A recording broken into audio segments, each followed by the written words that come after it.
मेरी प्यारी आत्मा, अगर इन दिनों बिना किसी खास वजह के तुम्हें बार बार उसी एक इंसान का ख्याल आ रहा है, अगर अचानक उसका चेहरा तुम्हारे मन में आ जाता है, तो उसकी पुरानी बातें याद आने लगती हैं और तुम्हारे भीतर कहीं ना कहीं यह एहसास होता है कि शायद वह भी तुम्हारे बारे में सोच रहा है, तो इस संदेश को एक संकेत की तरह महसूस कीजिएगा।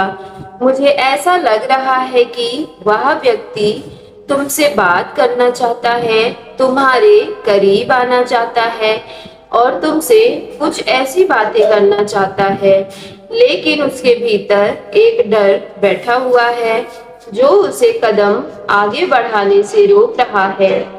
उसके मन में तुम्हारे लिए भावनाएं हो सकती हैं, लेकिन वह उन भावनाओं को स्वीकार करने से भी डरता है और तुम्हारे सामने व्यक्त करने से भी।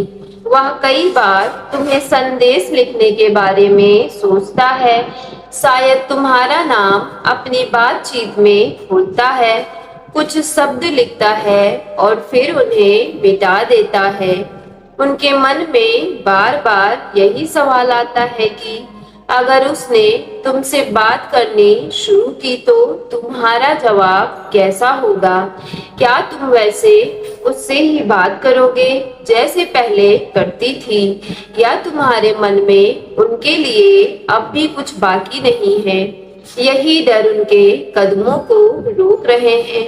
हो सकता है कि उसने अतीत में कोई गलती की हो, कोई बात अधूरी छोड़ दी हो, या अपने मन की सच्चाई समय पर तुम्हें ना बताई हो और अब उन्हें महसूस हो रहा है कि शायद बहुत देर हो चुकी है।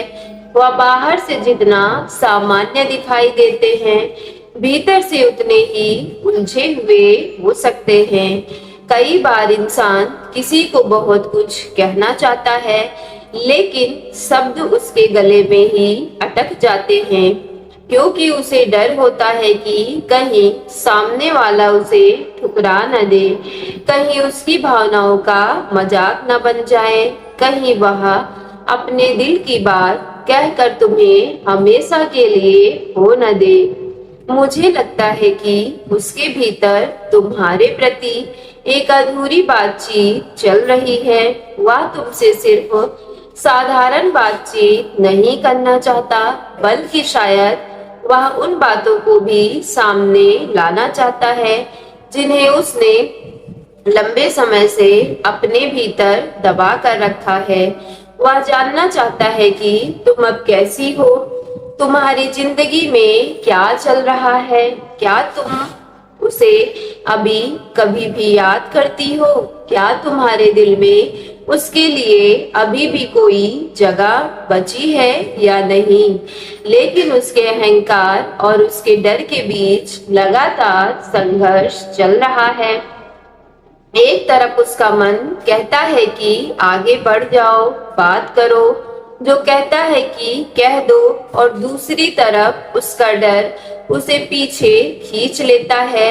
यही कारण हो सकता है कि वह कभी तुम्हारे करीब आने की कोशिश करता हुआ महसूस हो और फिर अचानक दूरी बना ले।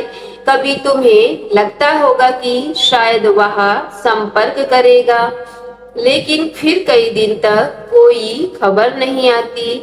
ऐसा जरूरी नहीं है कि वह तुम्हें भूल चुका है। कभी कभी दूरी का कारण भावनाओं की कमी नहीं, बल्कि भावनाओं की अधिकता भी होती है। जब किसी व्यक्ति को यह डर सताने लगे कि सामने वाला उसके लिए कितना महत्वपूर्ण है, तब वह अपने ही कदमों से डरने लगता है। शायद उनके मन में तुम्हारी एक ऐसी छवि बन चुकी है जिसे वह आसानी से अपने भीतर से निकाल नहीं पा रहे। तुम्हारी कोई बात, तुम्हारी कोई आवाज, तुम्हारी मुस्कान, तुम्हारी आंखें, या तुम्हारे साथ बिताया हुआ कोई छोटा सा पल उन्हें बार बार याद आता होगा। वह खुद को समझाते होंगे कि आगे बढ़ जाना चाहिए, लेकिन मन बार बार उसी जगह लौट आता है जहां तुम्हारी याद मौजूद है, और यही उसकी सबसे बड़ी उलझन है। वह तुम्हें खोना भी नहीं चाहते और तुम्हारे सामने अपनी भावनाओं को खोलने का साहस भी नहीं जुटा पा रहे हैं। अगर कभी तुम्हें लगा हो कि वह जानबूझकर तुम्हें नजरअंदाज कर रहे हैं, तो इस स्थिति में एक और संभावना बन रही है कि हो सकता है कि वह अपने ही भावों से भाग रहे हों। कुछ लोग अपनी भावनाओं को व्यक्त करने के बजाय चुप्पी का सहारा लेते हैं, क्योंकि उन्हें लगता है कि तुम चुप रहना आसान नहीं है। लेकिन भीतर की बेचैनी चुप रहने से खत्म नहीं होती। वह तुम्हारे बारे में सोचते हुए अपने पुराने फैसलों को याद कर सकते हैं और मन ही मन सोच सकते हैं कि काश उस समय उसने कुछ और कहा होता, काश उसने अपनी भावनाएं छिपाई न होती, काश उसने तुम्हें अपनी सच्चाई समझाई होती। तो उसके भीतर पछतावे की भावना भी हो सकती है।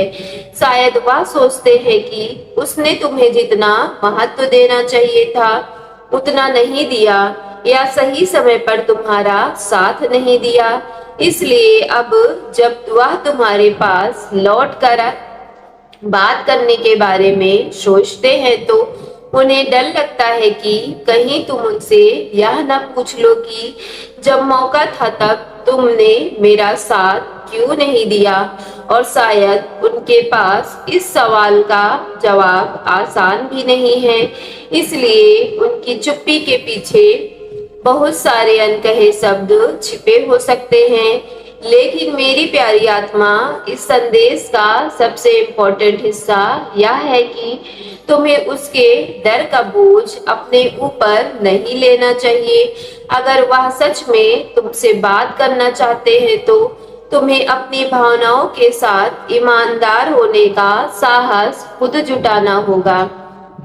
तुम्हें अपनी जिंदगी रोककर उनके इंतजार में नहीं बैठना है। तुम्हारा काम अपने जीवन में आगे बढ़ना है, अपने मन को शांत रखना है और जो तुम्हारे लिए सही है उसे स्वीकार करना है। अगर उनके भीतर सच में तुम्हारे लिए कोई भावना है और उन्हें तुमसे बात करनी है, तो सही समय आने पर उनके भीतर का डर कमजोर होगा और उनकी इच्छा मजबूत होगी। तब शायद कोई छोटा सा संदेश अचानक आएगा, कोई फोन कॉल, किसी बहाने से बातचीत शुरू होगी, संपर्क करने की कोशिश दिखाई दे सकती है। लेकिन उस समय भी आपको जल्दबाजी नहीं करना है, बल्कि उनके व्यवहार को देखना है, क्योंकि सच्ची भावनाएं केवल कहने से नहीं निभाने से साबित होती है। अगर वह वापस आते हैं, तो उन्हें तुम्हारी जिंदगी में जगह देने का फैसला तुम्हारे हाथ में होना चाहिए। तुम किसी के डर की वजह से खुद को छोटा मत समझना। तुम्हारी कीमत इस बात से तय नहीं होती कि कोई तुम्हें संदेश करता है या नहीं। तुम्हारी कीमत तुम्हारे अस्तित्व में है, और अगर यह व्यक्ति वास्तव में तुम्हारे जीवन का कोई अधूरा अध्याय है, तो संभव है कि समय उसे फिर से तुम्हारे सामने लाए, ताकि जो बात कभी कही नहीं गई वह इस बार शब्दों में आ सके। शायद वह आज भी अपने मन में तुमसे बहुत कुछ कहते हैं कि उसने तुम्हें भुलाने की कोशिश की, लेकिन पूरी तरीके से भूल नहीं पाया। उसने दूरी बनाने की कोशिश की, लेकिन मन में दूरी नहीं बना पाया। कि उसने खुद को समझाया कि सब कुछ खत्म हो चुका है, लेकिन तुम्हारी याद आते ही उसके भीतर वही पुरानी भावनाएं जाग उठती हैं। इसलिए अगर तुम्हें बार बार ऐसा महसूस हो रहा है कि कोई तुम्हें याद कर रहा है तो उसे केवल कल्पना मानकर परेशान होने की जरूरत नहीं है और ना ही संकेत को निश्चित सत्य मानने की जरूरत है। सो मेरी प्यारी डिवाइन फैमिली, यदि आज की वीडियो आपके रियल लाइफ से रेजोनेट हुई हो तो वीडियो को सच्चे मन से एक लाइक करके सक्सेस लाइफ यूनिवर्स चैनल को लाइक शेयर सब्सक्राइब कीजिएगा और कमेंट बॉक्स में जाकर thank you divine, thank you angels और I claim it positive energy के साथ आज की वीडियो को क्लेम करना ना भूलिएगा।